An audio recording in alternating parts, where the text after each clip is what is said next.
There's no way. It is impossible. No matter what somebody on YouTube says, it is impossible to make money without working. You have to. My mission is change the culture of health and fitness in the trucking and transportation industry. Welcome to This Week in Trucking, the podcast that tells you what you need to know about the freight market for the week. My name is Caroline. And if you want to know more from real trucking business owners and professionals, subscribe to our channel so you never miss out on one of our episodes. Today, we have Michael Lombard, president of Lombard Trucking. Michael is an over-the-road truck driver and business owner. He is an accomplished triathlete, fitness trainer, and trucker health advocate. Thanks for being here today, Michael. Hey, thanks for having me. Really appreciate you bringing me on. Appreciate that intro real quick. I do, just to not confuse any drivers, I had gotten off from over the road back at the end of summer 2023, but I still own the business, however, and I still have my CDL, and the days of driving are always never really that shut, but appreciate you having me on. I got a lot of fun stuff to talk about. Absolutely. Let's talk about that. So I understand that trucking is something that runs in your family. Yeah. So interestingly enough, I didn't coin the name of Lombard Trucking. What's awesome about the story of Lombard Trucking is where it started. The original Lombard is actually probably one of the first motor carriers in the country. This is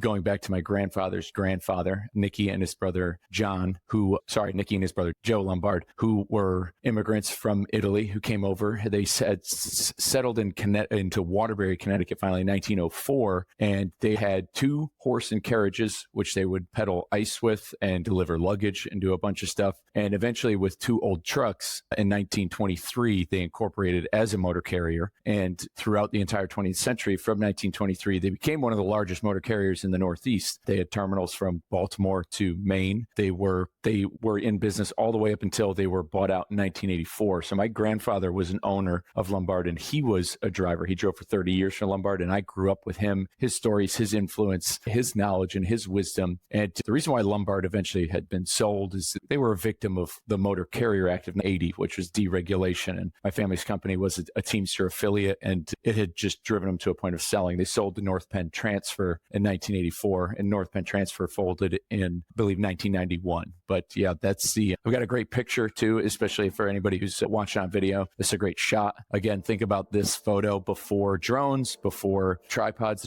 before the days of social media. To capture that image in the 70s is very difficult to do. And it just goes to show how common and how often you would see those trailers if you were anywhere in the Northeast. And being a part of it, having that name it's been amazing to see as I've gotten to know and network within the industry, because there are people and drivers, especially from the Northeast, who remember the name, who remember the yellow trailers, who remember the green trucks. And it's come up going to the Mid-America Truck Show. It's come up going to Broker Carrier Summit. People who have asked me, they said, are you related to Lombard from Waterbury? And so it's an honor to have done it. It's an honor to have also followed in that direction wise. So what made you want to go into trucking yourself? So what had happened with me was like a short story about my career is I was in the Marines from 2008 to 2012. And when I had gotten out, I had gone to school. After I graduated school, I ended up working a sales job for 2 years, and I was just unsatisfied with it. And I ended up working in a warehouse for 3 years. And at that warehouse, we had a rack truck and a box truck. I was primarily on a forklift, did a lot of inventory stuff, did a lot of inventory control, inventory management, did a lot of open order reports, a lot of stuff that had to do with the operation, but mainly on the forklift, a little bit in the box truck, made some deliveries, especially right around before leading up to COVID timeframes. But in the job, we called LTL carriers often. I talked to our central distribution guy who drove a tractor trailer down from New Hampshire. And so I talked to drivers a lot during the day, and just that seed got planted. And funny enough, on the internet, ever since I made a Twitter account, my name's always been Lombard Trucking. So it's something I've always had that name follow with me. So it's always been this idea in my mind. In 2019, my wife and I had started to plan to move to Texas, and I had just said, this is what I'm going to do. When I move, I'm going to get out of the warehouse. I'm going to get my CDL. I'm going to give this a shot. I'm going to go over the road, follow along with what my family did, and see where that takes me. That's awesome. That's so interesting that the symbolic family momentum, let's say, or family history then turned into a literal career for you. So tell me, what kind of truck did you drive? I know you still have your truck. And what kind of loads were you hauling? doing back when you started your company, your trucking company in 2019? I was a company guy with Pam Transport, rolled with them. That was drive van. And then I ended up finding a job with a small carrier out of Northwest Arkansas called R&R Solutions, who's a fantastic outfit. When it comes to trucking companies, I'd say I always love highlighting them because how they run their business is great. They also do more than just trucking. They're also involved in a lot of 3PL and project management with IT stuff. And then they just also happen to have about 25 trucks where they also move freight for their customers. And they're that like small carrier that you can't really find online that treats their drivers really well. And through them, the kind of idea of getting my own truck started because a good friend of mine who I went to high school with, he saw what I had been doing. He saw how much I had been, doing really, especially in regards of like how I was staying in shape over the road. And he had asked me, he said, if you had a truck right now, could you run that business? And I was like, I could. I was like, but I don't have the money. So we ended up going in together at the beginning of 2020 to give this a shot. Let's do it. Let's try to really revive your family's company. Let's get it done. And what I ended up doing was I contracted on with the carrier I was a company driver for because they were small. They used to lease on owner operators often, and it's something they hadn't done for a while. So they said, let's do it. Did that for all of 2020. If anybody who's listening remembers 2022, we remember that I came in as fuel started to go on the rise. And I'd say rates still stayed like somewhat steady. But when it came to fuel, that was probably the first uphill fight. So it was where rates were still okay. I'd say the price of fuel made a wash of any sort of gold rush that a lot of other people were able to come in on. And again, I didn't get into a lot of people who got their own trucks around that time period, especially after COVID had begun in 2020. Like the only reason I really wanted to even have my own truck and the only reason why I wanted to do this had everything to do with family, with honor, with like tradition. Something I believe that are values that are like forgotten and slept on in this country, considering, and just in my own personal opinion, I think that that's the kind of stuff that built this country in the first place was like small business through family, through tradition. And so that's why I wanted to do it as like this noble gesture of bringing something back, of honoring my family. So you weren't getting into it thinking, your primary motivation wasn't, I'm going to get rich so fast in the next year, 6 months. If money was a truck or getting a truck, I would have never gotten it in the first place. With where I was at that point with almost being 30 years old, it's like I had enough connections to where if I really wanted to level up, and at my old job at the warehouse, I was offered a promotion to run a store and warehouse in North Jersey. And I could have very much followed that career path, which had a decent trajectory. But again, I didn't feel satisfied. I wasn't feeling fulfilled. I wasn't feeling like this is what I was being called to do. So if money was what I was getting after, even today, we wouldn't be having this conversation. There's a whole myriad of things that I could be involved in and invested in, especially with connections I have that I wouldn't do. So yeah, it had nothing to do with it. And I didn't know any of that was going on. I didn't know anything about the market or that there was this gold rush and that there was like a lot of people coming. I didn't know. I didn't pay attention to that. All I paid attention to when I was driving was,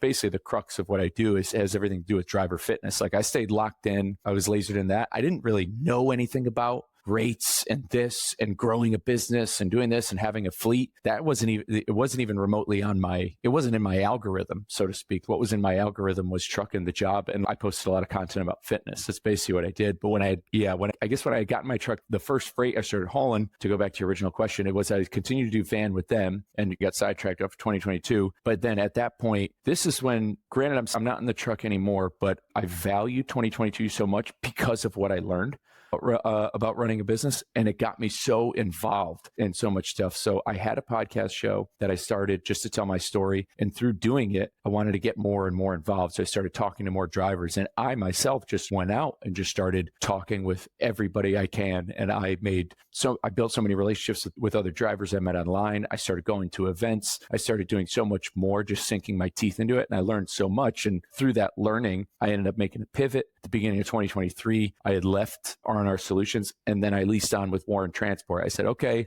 because the idea is obviously get your own DOT number at a certain point to get your own authority. That's like the higher end goal. So that way you can actually start building. So I was like, I'm going to lease on to Warren Transport. They have a specialized division. They do open deck with RGN, step deck, that type of freight. That's something I had been yearning to really do. I had heard that the money there was definitely better than sticking with drive van. And a friend of mine recommended me. So at the beginning of 2023, leased on with Warren, and things went really well. I can't lie. Moving open deck freight, it was definitely a jump in what those rates paid was moving a lot of overdimensional, a lot of John Deere tractors, combines up to the Port of Baltimore a bunch. Those were great reloads, bringing something from Waterloo, Iowa out to the Port of Baltimore, and you'd actually get reloaded right out of the port and you'd take it back to North Dakota. You were always moving. It was a great work-life balance because doing open deck, that type of stuff wasn't expedited. So it's not like you were just running and gunning all the time. And it's and when you're oversized, you have permits now and you can't drive between you can only drive at daylight hours. So like you're able to really chop up a good schedule doing open deck, and things were on a pretty good trajectory all the way up until about May of 2023. So for a good almost 6 months, I was riding pretty good. Things were going well. I had one minor mechanical issue, but other than that,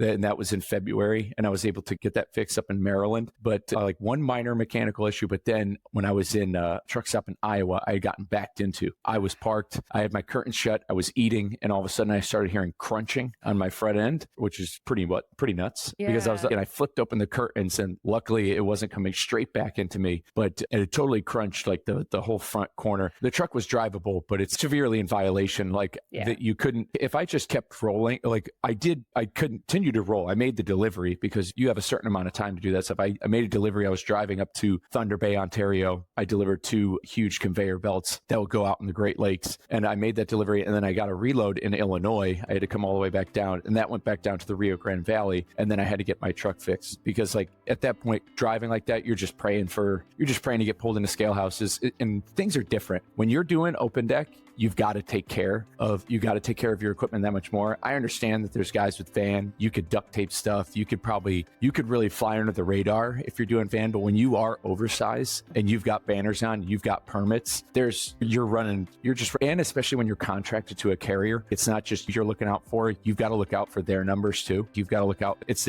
on the side of your truck. And it's, in my eyes, it's disrespectful to be running around with ragged equipment that you're just like trying to piece together. But again, when you are oversized, you're running a risk of just getting messed around with more when it comes to deep scale houses. So I had to get it fixed. I was down for nearly a month. While I was down, I checked IDs at a bar. I was door dashing, but I also I had gotten a personal training certification because I knew at that point I really wanted to lean into driver fitness. This whole thing I've been talking about, what I've been harping on, what I've been preaching about, because the whole time I had been over the road, I had also been very dedicated and diligent, and especially with running when it came to not just staying in shape, but running. And at that point, and up until that point, right when my truck went down, I ran in 5 marathons as a truck driver. So I was very big on this idea of, I think that driver health can change the industry. I think that I could change the industry through movement. So I'd gotten my certification, my truck got fixed, I went back out. I had full intentions of trying to make a comeback, see how it was. This is peak season for stuff like open deck and farm equipment, but peak season was not really what it was. And no kidding. And I found myself hemorrhaging money. And at that point, it's like I had to make a decision. If I was 23, I probably would have starved it out more and just kept grinding because the lifestyle was still something that was desirable. But at this point, I'm 33. I have a house, and where things were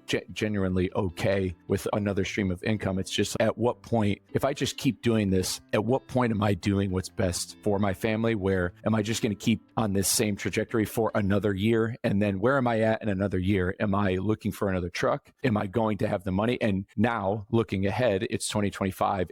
And my truck is still on the road. I had sold it to a gentleman who's still driving it. I know that the truck would have made it. I don't know if he's had any mechanical issues, but just seeing where things have gone since I had gotten off the road, I'd be in the same exact spot with a paycheck that wasn't the most respectable. And again, I wasn't looking to make boatloads of money. If I was able to come home $1,000 a week to the driver, to where if I wasn't in the truck and I could pay somebody $1,000 a week, perfectly fine. But at a certain point, when it can't even get to that level, and there was plenty of weeks where it's fine, I'll just skim off top, get groceries, give it back to the account. But at a certain point, like, am I going to be 36, 37 and still on that same timeline? And I didn't get into business to just get a job, and I didn't get into business to just have a job, and I didn't get into business to just remain the status quo. Like, eventually I would have liked to have grown, and without the revenue, you can't really grow. Yeah, that's interesting, because you say at the very beginning it was more about tradition, it was more about your family, keeping on the family history and being a part of that. I do think that a lot of people go into the business, like you said, just to buy a job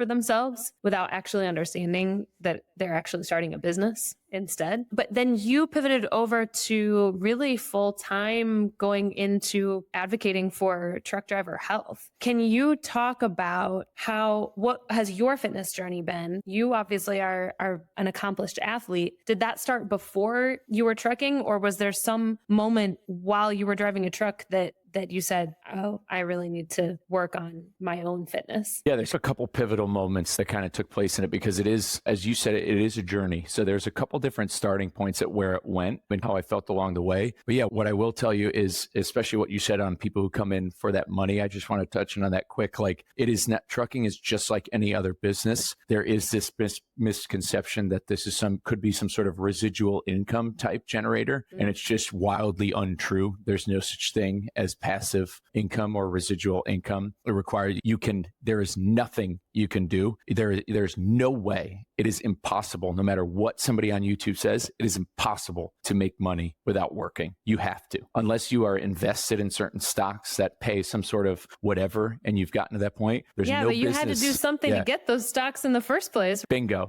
I just always want to put that on the record. There is no, I'm going to buy 5 trucks, hire a driver. If you think you could just hire a driver and then you're good, you're just going to get this passive income, keep that driver for 3 months and then we'll see. Kidding. So you're going to always have to keep doing it. But to go into the health thing, because yes, I got off the road in the summer 2020. 3 days later, I was at coaches training at Orange Theory Fitness, but I made a promise that I was not going to leave the industry altogether. I still had my show. I still had everything I was going on. I still had gone to the Mid-America Truck Show. I've gone to these events to talk about this. I've helped coach drivers. So I wasn't going to abandon it, but to go early on in the journey, I was still in the warehouse in 2018 when I started to make change. What had happened was I was recently engaged. I lost a good friend of mine later that fall of 2018. A gentleman I had served in the Marines with. And that was like a big wake up call for me. And again, at the time I had been working, I was mainly a forklift operator, not to brag on that certification. I know it's very sought after certification, forklift operator. And that's when I started turning things around. And the reason why I talk about why this is important, because I think this is important for anybody who's looking to make a change, is I started with, and that was just getting myself back into getting exercise. I had joined a gym. So regular daily movement. I didn't really change my diet. I didn't really change anything, but that's the first thing I did. And I started doing that. And at that gym, I had a coach who cared. He cared. He was your friend. He was a coach. He was the leader. He was the owner. And in a lot of ways, he put himself out there, and he didn't even really do a lot, but all he did was care in a sense of building a relationship with me. And then over time, he started to be like, hey, what's your diet look like? So it became getting this habit of movement. And then he started talking to me about food. And then things started to progress. Now, when I made the decision to start driving, I lost a decent chunk of weight, but I still wouldn't say I was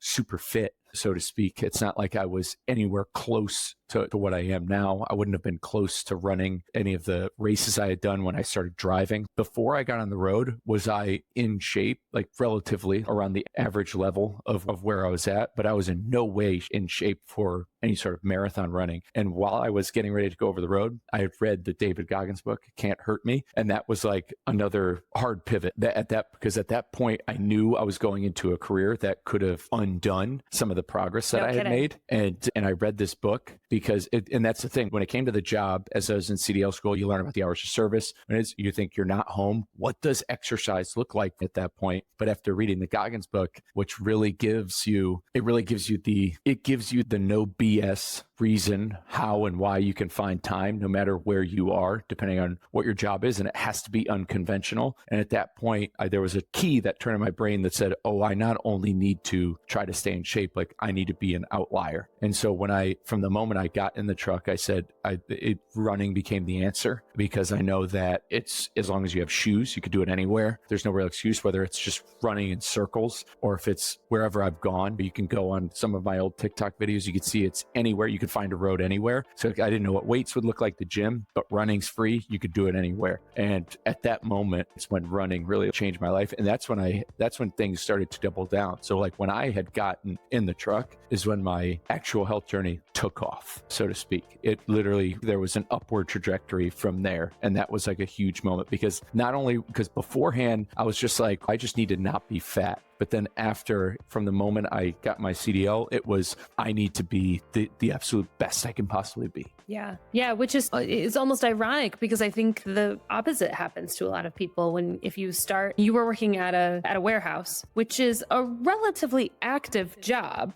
right? You're not sitting in the same place for 8 hours straight, right? You're getting up, you're moving, you're going from one end to the warehouse to the other. I wouldn't call that exercise, but I'd say it's a pretty active job, right? Whereas you get into trucking and now you're sitting most of the day, and even more so potentially than an office worker like me, which I sit most of the day, but I can at least get up and move around whenever I want to. There's standing desks, there's really not that alternative for drivers. So talk to me through a day-to-day as a driver and how you can maintain a healthy lifestyle with everything that's working against you as a truck driver. Absolutely. I love diving right into this topic, and you can do it. Starting with one thing is always key. So whether it's through food or movement or other lifestyle habits, like starting with that one thing is important. I always like to start with the food first, because for some people that's easier than getting in the movement because of just where your mental health is at. So if the first thing you ever want to do just to start getting on the healthy track, like if you're a truck driver, is you can immediately stop drinking your calories by switching to diet. That one thing alone, if you're a soda drinker or if you drink sugary beverages, if you can make that one switch because for some people, they might drink 1 to 3 or 4 cans of soda a day, whatever it might be, full sugar Monsters, full sugar Red Bulls. If you can immediately pivot and cut those out, you're talking about cutting possibly thousands of calories a week out of a diet. And if you do that, you're going to see a number on the scale start to change. You're going to probably sleep a little bit better. You're probably going to have a little bit more energy. You might not crash. But that right there, that's with an asterisk, because not everybody does drink that. A lot of drivers do just stick with like coffee and water, which good, respect. But if you just switch to diet, or you switch to sugar-free Red Bull or Celsius, or I'm wearing the Polo, a super coffee beverage, or something like that is loaded with sugar and added sugar, you'll see an immediate change. But after that asterisk, like if you're already doing that, then the next best thing you can do is immediately start incorporating daily intentional movement. Now, what is daily intentional movement? It's another just way of saying exercise, but a lot of people get misconstrued. They think exercise is, I have to go to the gym. You have to go somewhere, or you need to kill yourself on a workout to do this. Like you need to be doing 60 minutes of high intensity interval training and doing this crazy stuff and powerlifting. Not true. Your number one weapon for body fat loss is walking, which walking is also known as zone 2 cardio, is your heart rate warming up just enough to where what it's primarily burning for your energy is your fat stores. And so that walking, what can you do in a day-to-day this is incorporated in how you start your day with your pre-trip, parking further away from the entrance. You get your steps in early, but then at the same time, we have these hours of service and purpose, and then we have the general lifestyle of the job. So you do have to take a 30-minute break. What are you doing on it? 30 minutes right there you can use for walking. Now and again, there are plenty of times, and I know this, and drivers know this too, when it comes to the hours of service, you are not always on a schedule of driving for 11, down for 10, and then driving again. That's really not the way it is, because if I drive and I'm 20 miles from the receiver and then I park at 3 p.m. and it doesn't deliver until 6 a.m., why am I going to at my 10 hours start my clock and drive to the receiver that's closed? So we all know that's not really the case with how the hours work. But again, so maybe you have a little bit longer of a 30-minute break. At the same time, if you only have that 10 hours, if all you have is a 10-hour break, you have 45 minutes where you can be moving. And then for those other 15 minutes, you can go take a shower, you can cook your dinner, and I'll get into some more of the food and what they can do for what they should be eating over the road in a minute. Cook your dinner and still get 8 hours and be rolling after those 10 hours. And there were plenty of days where I had to do that. But other places to get movement, and this is very slept on, and I did this all the time, but especially for dry van people or reefer, because I know reefer does a lot of sitting time. Shippers and receivers, I have thrown my headset on, Twitter Spaces, gone live to have conversations, and I will just walk up and down the lengths of the truck, or I'll walk down the line, like all the lines of the doors, or I'll do laps right there. And I've gotten in 3 miles of walking just for waiting to get loaded and unloaded. If you are you have to really budget your time. It's like when you have to look at how you're spending your time. And I like being very welcoming to the idea of fitness and stuff, but I know these drivers have the time because they're on TikTok and they're in the comments. They're on Twitter. They're able to engage in comments and post their own content. Then you also have the opportunity to get out to move your body. And the reason why, the reason why I'm so hype on this has everything to do with, it has nothing to, being fit as a driver in reality goes beyond just yourself. And this kind of goes in the philosophy of it. Maintain it, because I think when it comes to being a trucker, I absolutely love it. I'm honored to say I was one. When I look at videos from like the Canadian Freedom Convoy from years ago, like that, there's so many things about being a trucker that I'm proud of beyond just the family, because it's an honorable job. But a lot of people are doing it because they love it. But you also do need the paycheck. You're trying to provide for your family, and maintaining your health is the number one way you can also be there for your family. You're already not there if you're over the road. So if you're choosing to live an inactive lifestyle, if you're choosing to put the wrong things inside your body for food, you're willingly choosing, okay, I'm going to remove years off of my life. I'm going to remove energy that I can have when I'm home with my family, and then I'm also going to put myself at a higher risk for chronic diseases that when I'm in the twilight of my career, I could lose my DOT card. I could have a medical incident over the road, and then you can become a burden, or you could become a loss to your family. So if you're willingly choosing to, I just can't do it. And it's just, you don't need to tell me that. You don't need to have the conversation. You don't need to tell, yourself that. You don't need to tell anybody that you can't just do it. You need to go and look to your loved ones and say, I can't do it because I just can't do it for you. Because that's what it comes down to at that point, is by not just going for a walk and not eating a little bit more protein and not just drinking a little bit more water, is you willingly saying that I'm not going to do this for you. I'm going to choose to live this way. I'm going to choose to remove years off my life, possibly become a medical burden to you. And then also I'm going to have to depend on you. And drivers love autonomy. And I think it needs to be said that if you don't take care of yourself, you will lose your autonomy quicker than if you were to remain a healthy lifestyle. And by removing your autonomy, I'm talking about going to the bathroom on your own. Yeah. I'm talking about walking unassisted. I'm talking about not having to get driven to go to the doctor. If you want your autonomy, the best way to do it is through personal excellence. And that's just going off on the philosophy real quick, because I wanted to dive into food, because the number one way, because besides the movement, food matters too. And I know that the options out there are very tough and limited with travel centers and where you're going. And the one thing I did, especially when you had to take resets, like out when you're over the road, a 34-hour reset, like you can grocery shop at every Walmart because it has docks and trucks can pull in. So I grocery shopped at Walmart every week. I was just with my friend Euros. He's a truck driver.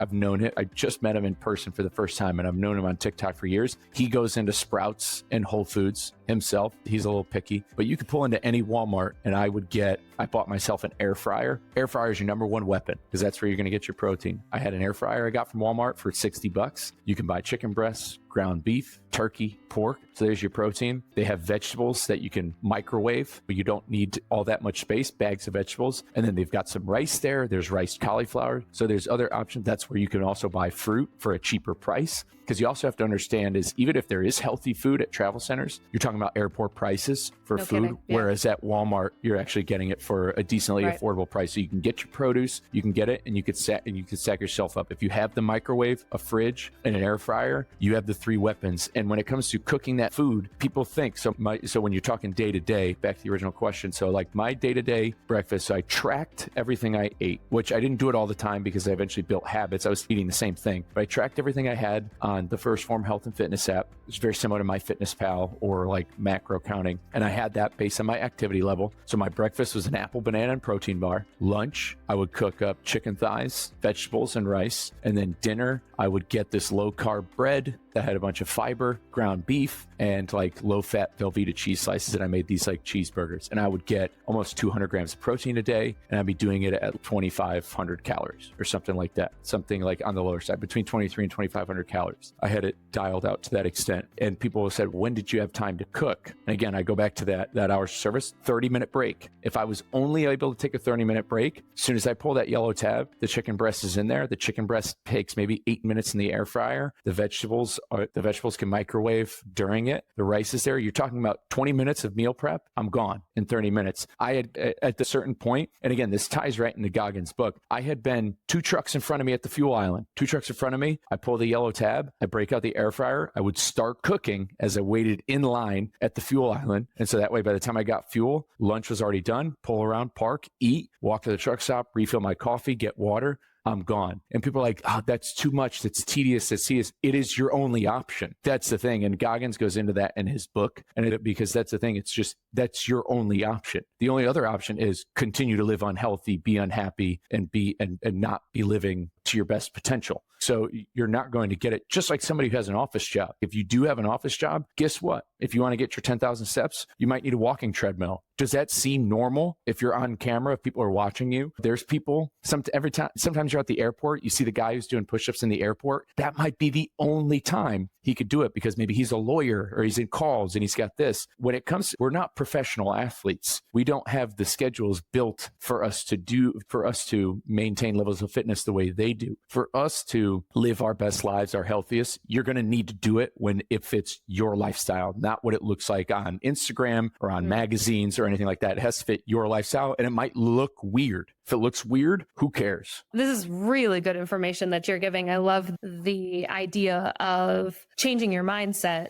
because it's not necessarily, if you're deciding to become healthier or add a healthy habit into your lifestyle, yeah, that's a decision, but it's also a decision not to do it. You're also deciding. So changing that mindset, I think, can be really powerful. But we've only really been talking about what drivers can do on an individual basis. So if you're only tackling that problem one driver at a time, which is important, we need people to serve drivers in health professions, physical trainer professions, all of that. But it's going to take way too long to fix the overall issue. So if we just look at some of the facts here. So in 2015, the US Census Bureau put together some data on trucking and health. It's the most common job in 29 of 50 US states. So there are millions of truck drivers, active truck drivers out there. Some of them are local, some of them are OTR, but most of them have to sit for most of their working day. Then the CDC did a health survey on long haul truck drivers. Almost 70% were considered obese and over half were smokers. The conditions alone of the job increased their chance of all kinds of chronic conditions like type 2 diabetes, heart disease, cancer, stroke. I don't know that we can actually depend on individual decisions to solve that big of a problem. So what is the underlying issue here? Is it availability of healthy food? Is it scheduling? Is it affordability?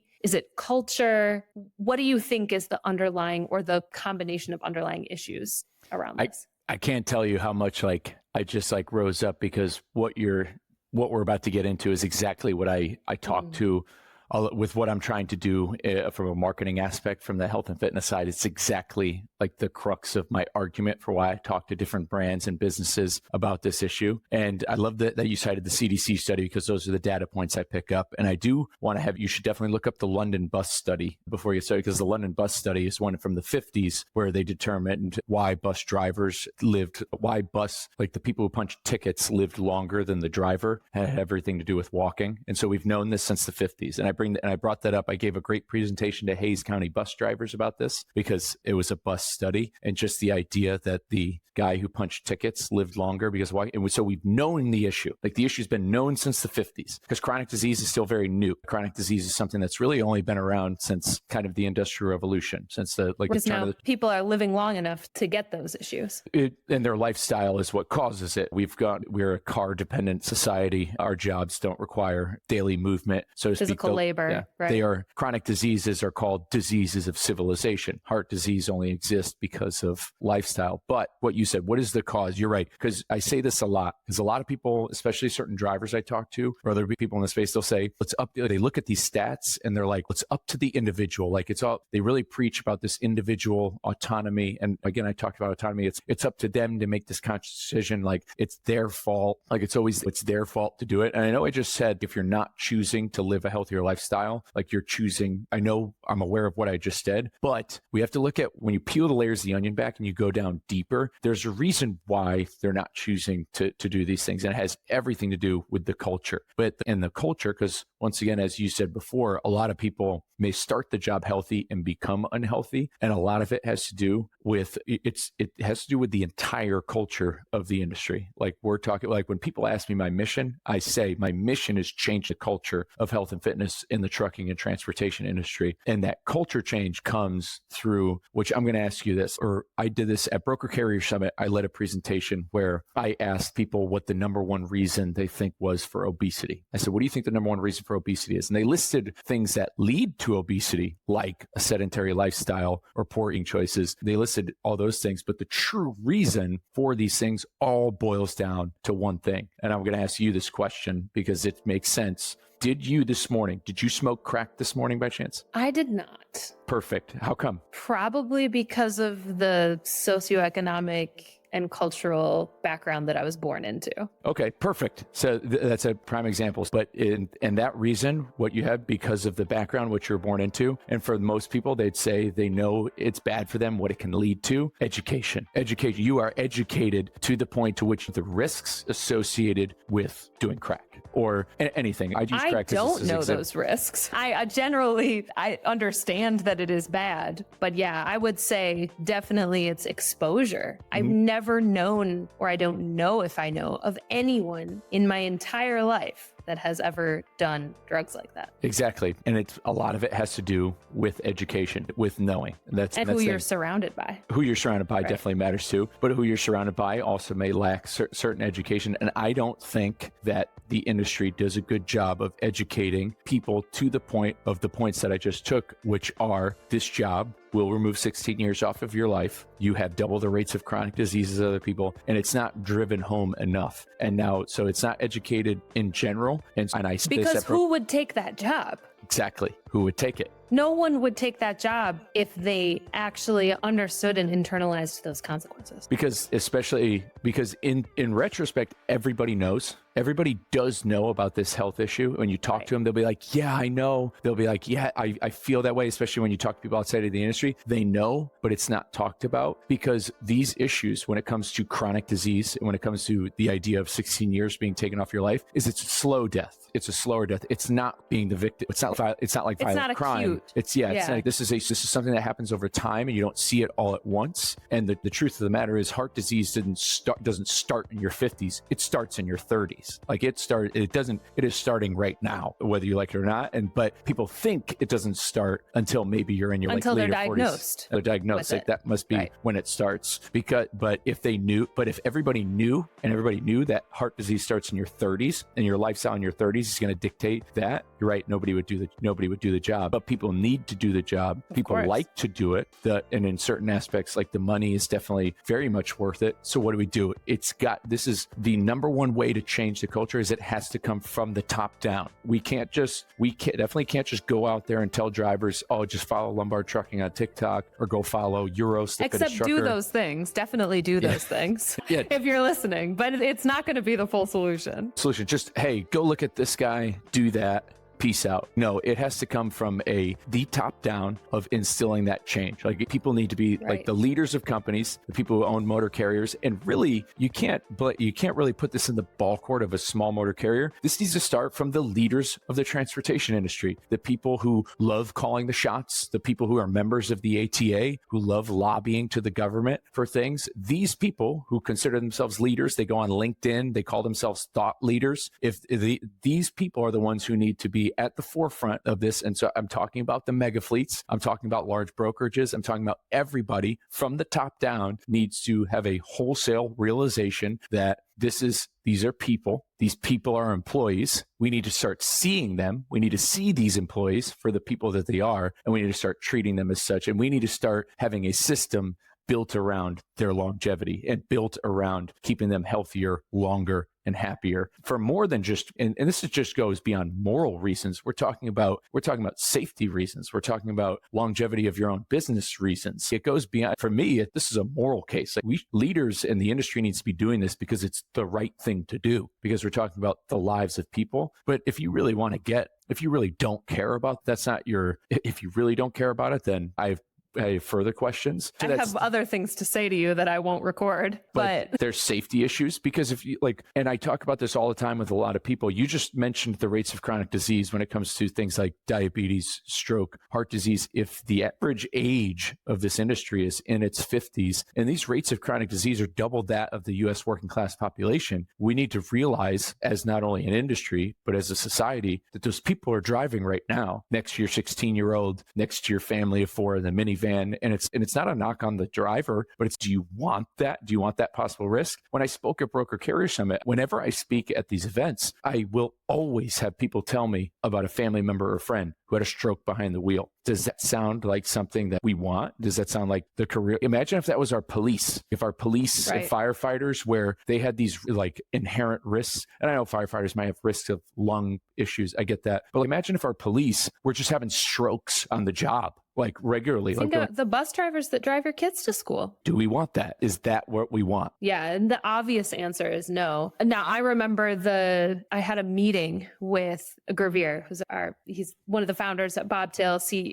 I was on a call with him once, and he said, "Hey, hold on. Sorry." Pulled out his phone. He was doing something. He said, "Hey, sorry. I had to order my dad dinner," because his dad's an OTR driver, and he was at a truck stop and didn't have access to healthy food. And he said, I got to send my dad dinner on DoorDash because otherwise he won't eat healthy. So what do you think truck stops or community health organizations, maybe local governments, state governments could do to make healthy food and physical activity more available to drivers? A lot of it's a good question, because that's exactly what I'm trying to do as I'm a part of it. It's part of why I'm wearing this. It's part of why I'm wearing this polo. This is a company I've worked with that's been trying to get in front of this issue too, of getting their product inside of travel centers, because they're a better for you energy option. And it has everything.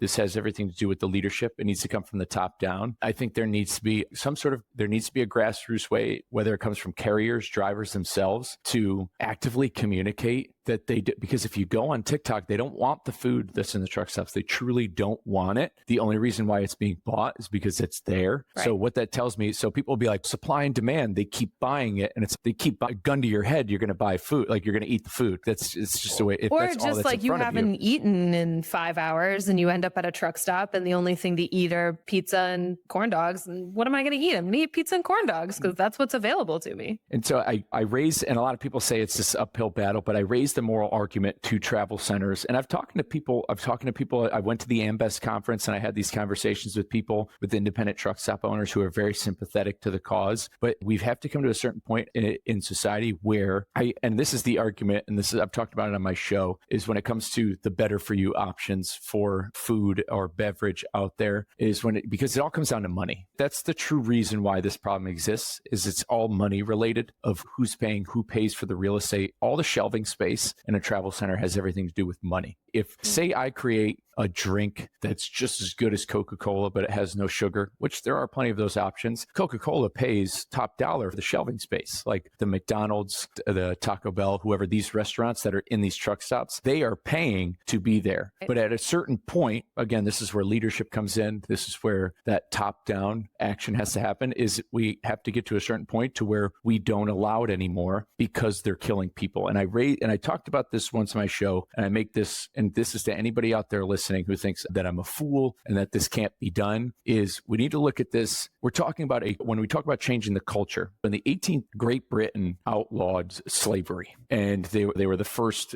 country to outlaw slavery. What that did, when Great Britain outlawed slavery, it tanked their GDP. Great Britain had to bail out all these companies who now had to pay for labor. So when you look at it from the outside looking in, outlawing slavery was bad for the economy. People lost money. People lost their jobs. So in an economic sense, it was a bad thing. Does anybody think that Great Britain should have kept slavery? No, because owning humans is immorally wrong, but it hurt the economy. So that same conversation gets carried when it's just like, if you kick out McDonald's, if you kick out all these foods, if you kick out all the poison that they have in there, if you kick this all out, then people are going to lose money, people are going to lose jobs. It's not going to be good, but that means that we're going to be helping save lives. So just like how outlawing slavery saved lives and is clearly the better and the morally correct decision to do, then also moving in a direction that moves to re-regulate how these products are distributed to the general public is big.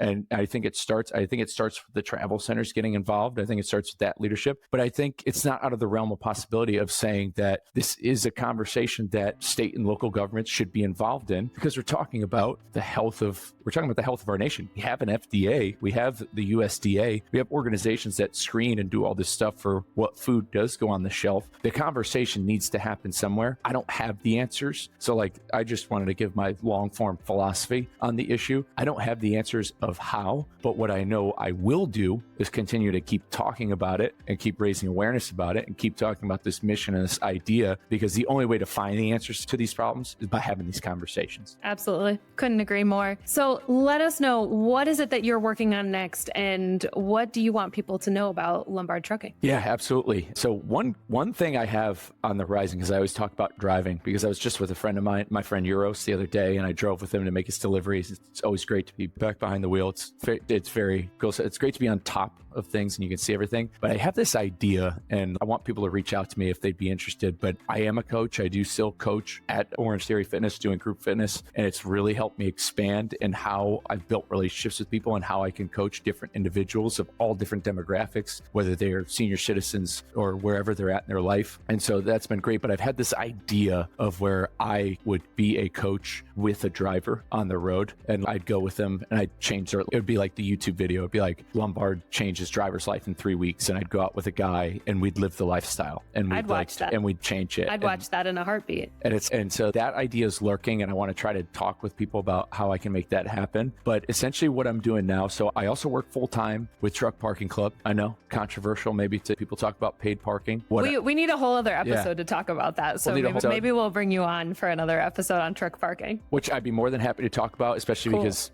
being somebody who hauled oversized, like paying for parking is something you can't really get out of. Also, if you're looking to grow your business and you want to add trailers and you can't afford land, you have a cheaper option instead of leasing land and stuff like that. But yeah, again, we can talk about truck parking and hold on, because I've gone on local news twice. I've gone on local news 3 times and national news just to talk about parking and driver advocacy. So I can always talk on the issue. But essentially what I'm working on now, besides like my full-time job and the coaching, is I've been, again, when I got off the road, it was tough. It's a very tough transition, no matter how, it's great to be home. My wife is really glad to have me home. Definitely needed me back at the house. But I knew that coming off, if I was going to keep myself within the industry in any aspect, whether it's through content or through coaching, whatever I was trying to do, I knew I needed to double down on who I am, the brand and the mission. And I looked back at my family's company. And so my family's company set the standard for what trucking was in the 20th century. They changed the trucking industry into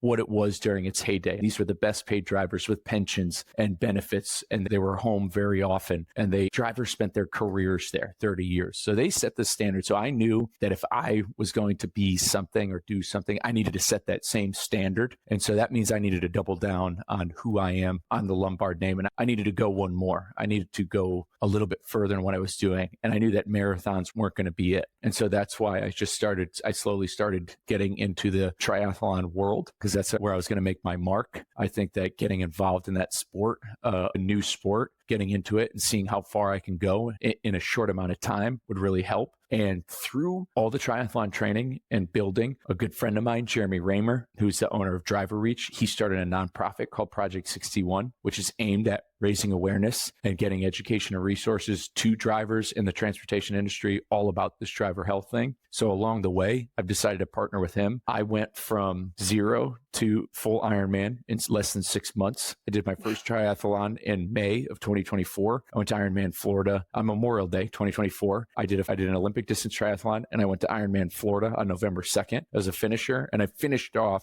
2024 as a bronze status all-world athlete. So I placed very well in my age age group for doing a Wow. half Congratulations. Ironman. So that's what I wanted to do. I wanted to truly make a solidification that I'm not only here, I'm here to stay. I'm an athlete, and I'm going to be a damn good one as time progresses. And what I do with athletics and what I do is I'm trying to make this cultural change through movement. So a lot of what I've been doing along the way, where we're trying to get the industry in on Project 61, I'm also having conversations with brands out there like Super Coffee, like Ghost Energy. I'm trying to talk to anybody who's in the health and fitness space and to tell them about why they need to get in front of this, because if we want this change, it needs to come from outside the industry too. So I talk to other brands involved in the health and fitness space, to their marketing teams, about why they need to be talking to drivers. I go over these stats, but I also tell them at the same time that not only are you developing a product and you have a brand that would be very open to drivers for them to making a lifestyle change, you are also looking at an entire market share of over 3.5 million people for your product. So again, there's a win to this. There's a win at where we're currently at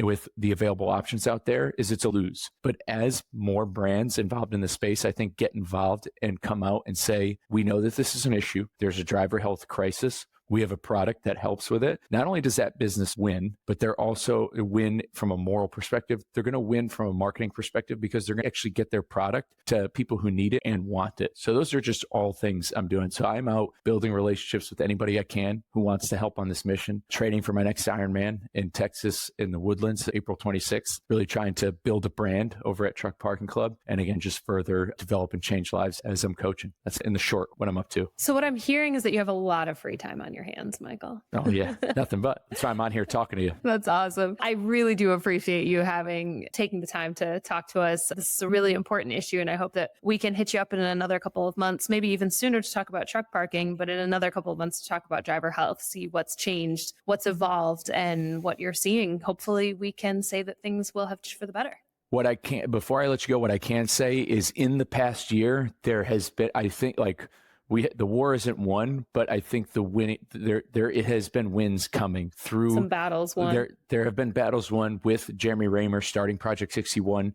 Dr. Mark Manera is making serious headway with Offshift. The name of his company is on my tri-suit because I respect everything that he's doing. So I'm proud to have him on there. There are so many wins being stacked in this space that I think in 2023, 2022, we're looking at a definitely different landscape in this driver health space now, to where, and there's a lot that's been going on outside in the media overall with health that a lot of people are paying attention to with what's in our foods. I think there's a really good wave of attention coming to these issues. And I think what I think is really great is I think that there's an opportunity for the transportation industry to lead from the front on also doing it, because being in the place they are, of being the industry of saying, yep, we're fed up with it too. We're ready to make that change. So there have been some great wins over the past year. That is good, but there's still a long road ahead. I'm glad that we were able to leave on a hopeful note. Thank you again, Michael. Check out Lombard Trucking and all that he's working on in the many links that he's going to send us for our description in the description below. And I hope everyone out there has a great day. Drive safe.